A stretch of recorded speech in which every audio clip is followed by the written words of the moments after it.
Well, what's up, guys? A little bit of everything Southern Homestead. It's February 1st. We're preparing the greenhouse for our spring plants.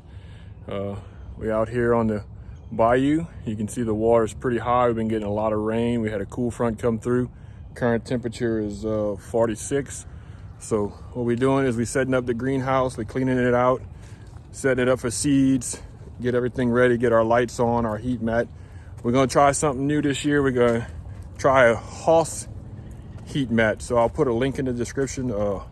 Hoss Tools, they sell all kind of good stuff, seeds, grow mats, grow lights, pretty much anything and everything for gardening. So we're gonna go in the greenhouse.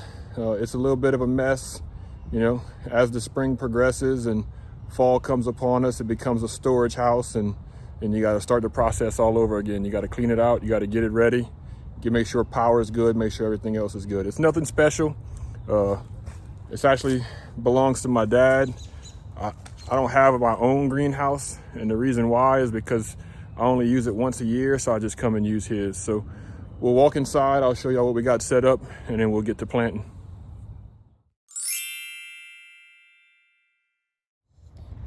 All right, so here it is.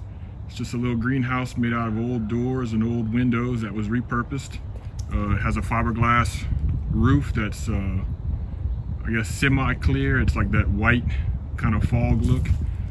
It's kind of getting inundated with some invasive bamboo, but that's all right. The light comes in on these front two doors and the seeds are right against it. So let's go inside and take a look.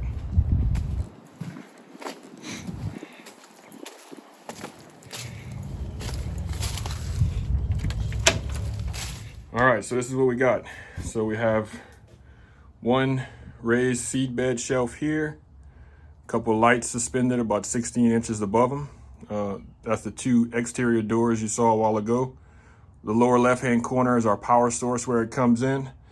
Since we only use this little grow house or this greenhouse very infrequently, once, maybe twice a year, we don't have permanent power going to it, so we just run extension cord to it when we need it.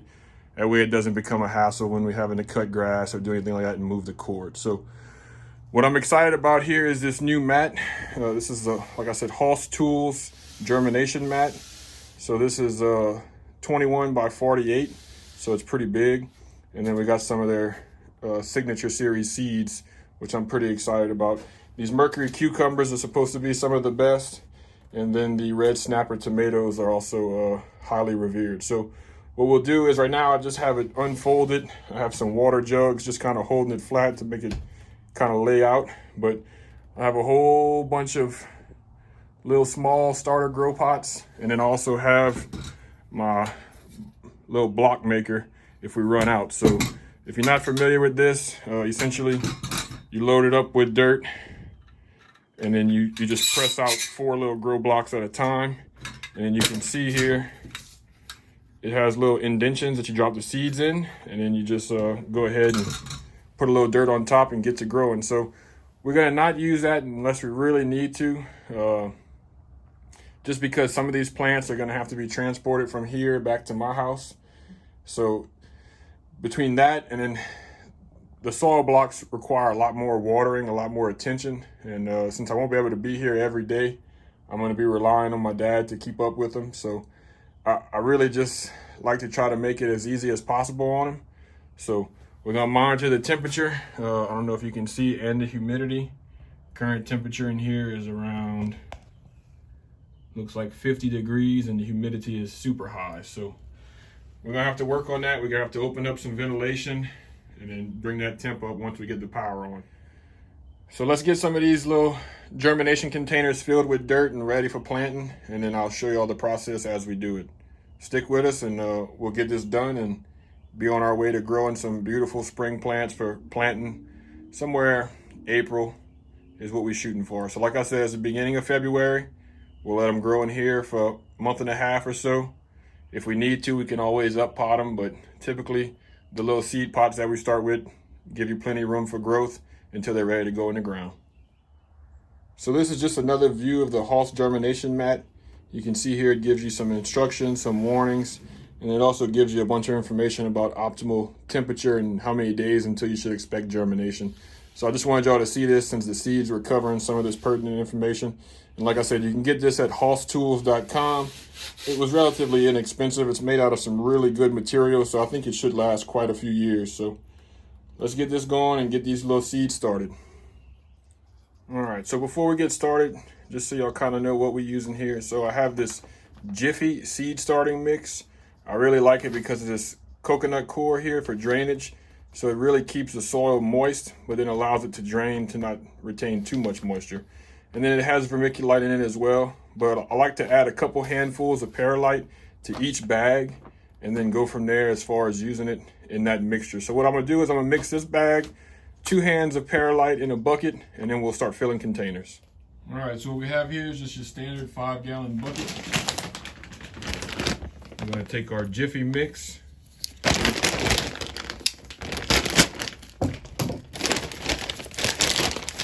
We'll pour about half of it in. And it's real loose, easy to work with, which is always a good quality. So then we're gonna take our perlite, Stay Green brand, organic perlite. And any perlite will work. They make numerous brands, but no science to it, just 1, 2. That's plenty. We'll pour in the rest of the Jiffy bag, we'll mix it up, and then that's gonna be our plant medium.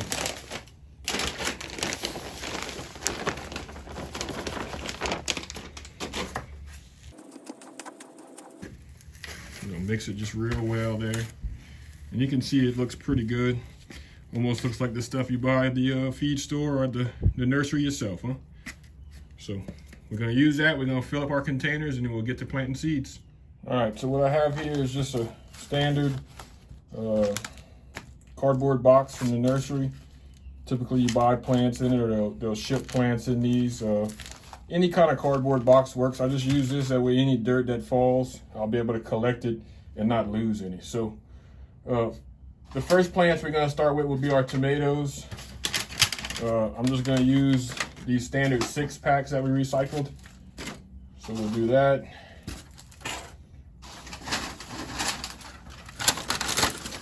And then we'll fill them up with our dirt mixture.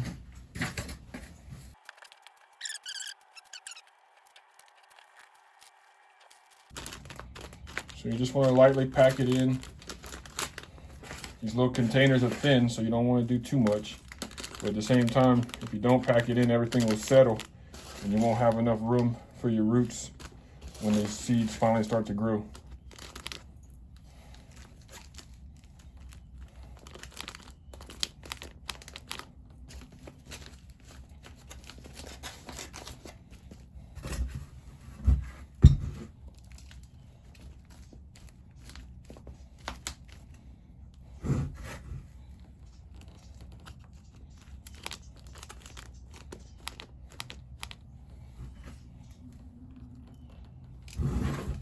All right, so about like that. You'll see I'm kind of leaving a little indentation in each one.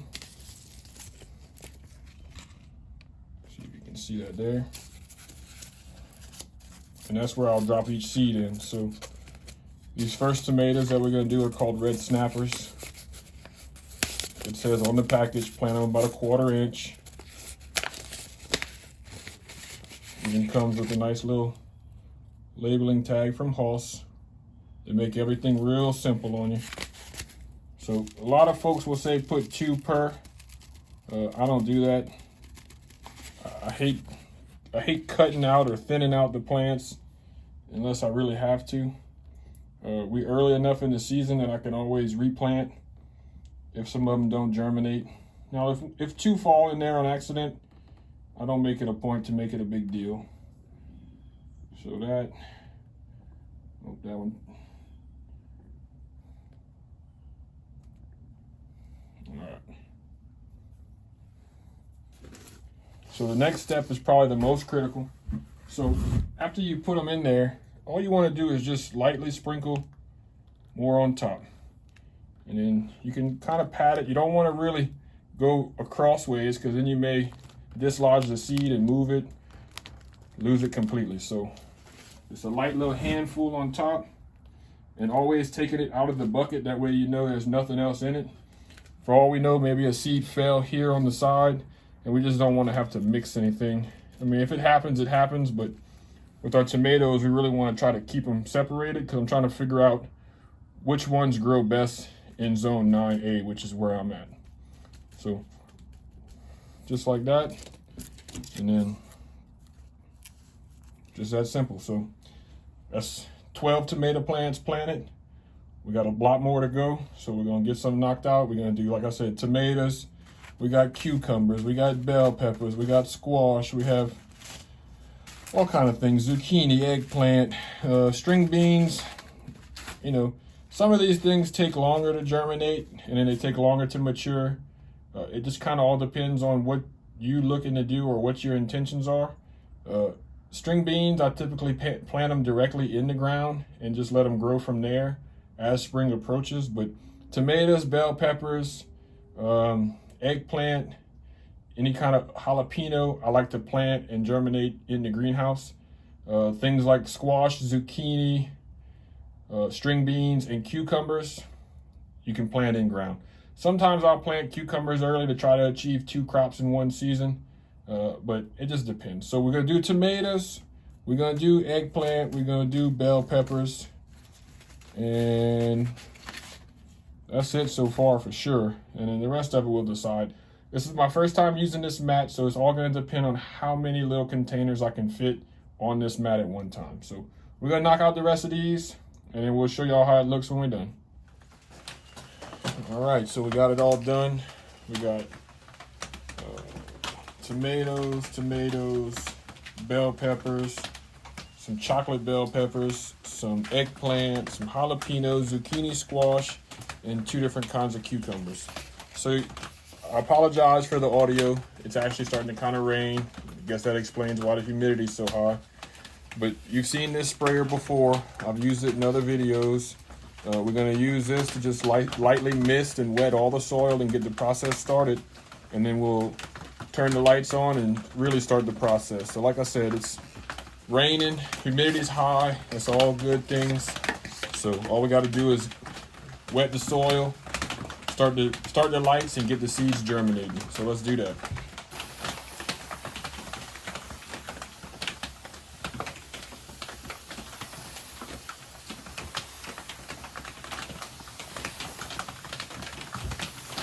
And the reason we use this sprayer is just a light mist, you can see, and that just prevents any of the dirt washing any of the seeds away or moving them over to a different tray. We've got this mat completely covered. And the reason I'm using the mat this year is because we've got some cold weather coming here in the next couple of days. It's gonna be down in the 30s.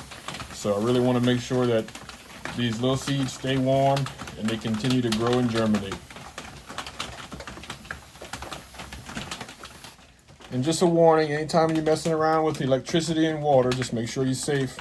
Have the plugs going to a ground fault electrical outlet. That way you can be as safe as possible. I'm really controlling the way I spray these. I'm not gonna get them on the receptacle box back there, but you can see everything's pretty moist. Real good soaking the first couple of times. So today, probably again tomorrow, and then I'm just gonna really water as necessary.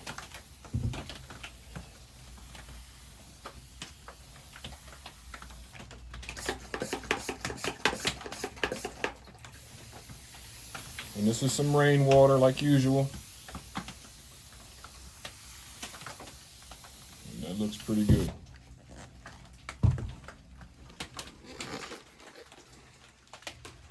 All right, so spring garden seed germination, February 1st. Like I said, we got a couple varieties of tomatoes, bell pepper, eggplant, squash, zucchini, cucumber, and even some jalapenos. So we're gonna see how this works. If it doesn't, you can always just buy plants at the store, plant directly in ground, try this again, you know. Still got a couple months before it's time to put plants in the ground, so hopefully we'll get some good growth and y'all can continue to follow it and see how everything prospers.